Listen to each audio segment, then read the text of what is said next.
my previous video, I shared about the time that I went for camp.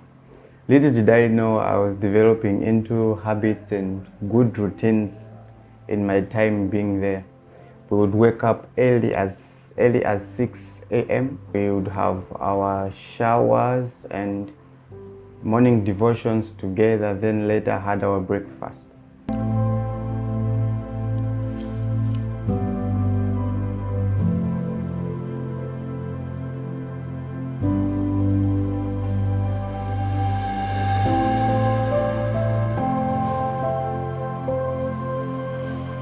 Immediately I went home, I forgot all and my days seemed unproductive.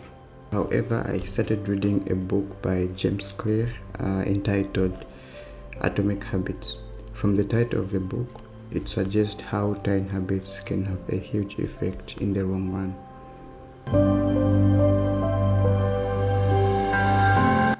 The book begins with 1% rule, which says if you can get just 1% better each day, you end up with results that are nearly 37 times better a year. The effects of small habits compound over time. Taking walks, eating more vegetables, and spending less time on social media. Most of the times we often struggle to develop good and better habits. It's because the very time we've come to learn about habits, we want to change everything about us just instantly.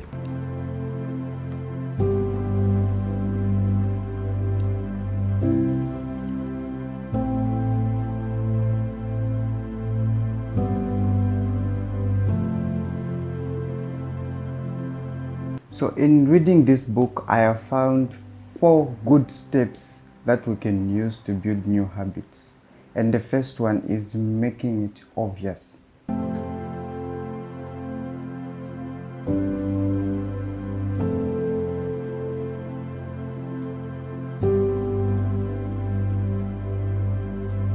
We can also refer to this as a cue.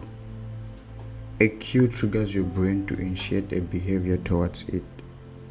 Have you ever wondered why you tend to often touch your phone upon seeing it, even though there are no notifications? The things in our environment detect our response towards them. You can easily drink a lot of water if you place a bottle just next to you. Climbing on the bed is easy when you stay every time in your bedroom. Therefore, James says motivation is overrated. Environment often matters more. On contrary, one of the most practical ways to eliminate a bad habit is to reduce exposure to it. If you can't seem to get any work done, leave your phone in another room for a few hours.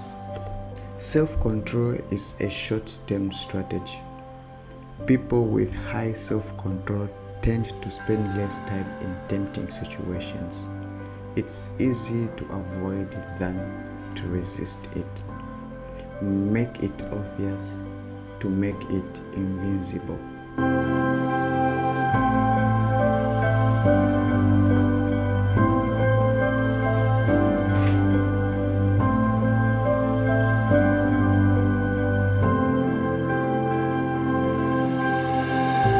That brings me to the end of the first law on behavior change. The second one is make it attractive. I believe we can all agree that the more attractive an opportunity is, the more likely we are to form a habit around it. If you want to increase the odds that a habit will occur, then you need to make it attractive. But how do we do that? You pair an action that you want to do with an action that you need to do. For example, after I get back from the gym, I will watch an episode of my favorite series. You are simply tying down watching a series to exercising at the gym, which is a habit that you are forming. Another most effective way to build better habits is to join a culture where your desired behavior is the normal behavior, and you already have something in common with that group. As people, we tend to imitate the habits of 3 social groups: the close, which are the family and friends; the many, which are the tribe and cultures, and the powerful, those with status and prestige. One could ask, how do we fix bad habits? The invasion of making it attractive to unattractive. Habits are unattractive when we associate them with negative feelings. Imagine sitting next to someone smoking. The scent of a smoke will trigger you to look away, while to a smoker it's a solution to anxiety. Our feelings and emotions tell us whether to hold steady in our current state or to make change.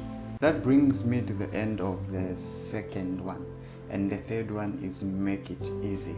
With the evolution of the world and the change in technology around us, we see that the tasks that are frequently done are those which are easy. The most effective form of learning is practicing and not planning.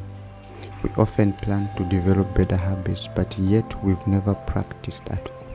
Even worse when it has more friction doing it. Focus on taking action and not being in motion. We are motivated to do what is easy. The less energy a habit requires, the more likely it is to occur. Now, how do we achieve more with doing less? Creating an environment where doing the right thing is easy as possible. Example, you want to exercise. Set out all your necessities early ahead of time.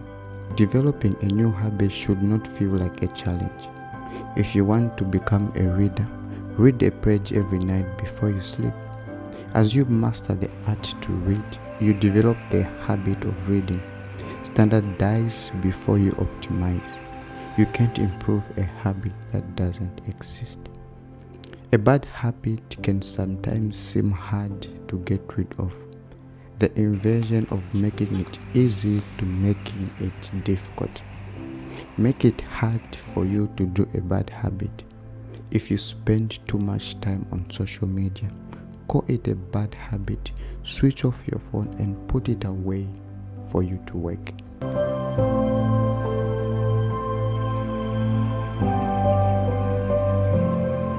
And the fourth, which is the last law for behavior change, is make it satisfying. In this law, we see that that which is rewarding is repeated and that which is punished is avoided.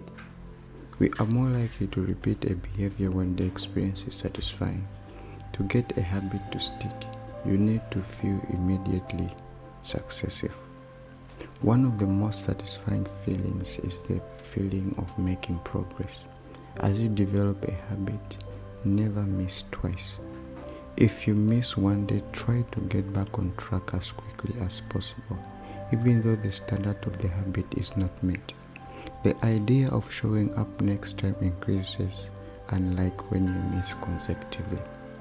Habits are easier when they are aligned with your natural abilities. Pick the right habit and progress is easy. Pick a wrong habit and life is a struggle. When a habit becomes a routine, boredom is inevitable. It's the ability to keep going when it's not exciting that makes the difference. And since a habit has become a routine, pay attention to the little errors. Reflection and review allow you to remain focused on your performance over time.